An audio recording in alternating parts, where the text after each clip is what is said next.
আমি একটাও আফ্রিকান পাচ্ছি না রে দেখতে। আর এখানে নাজির একটা আফ্রিকান দেখতে পাচ্ছিস?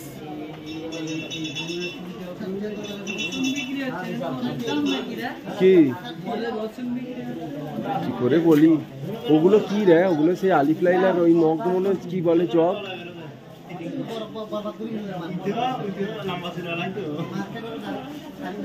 না যে তুই আমার ছেলের জুব্বাটা দেখ আগে।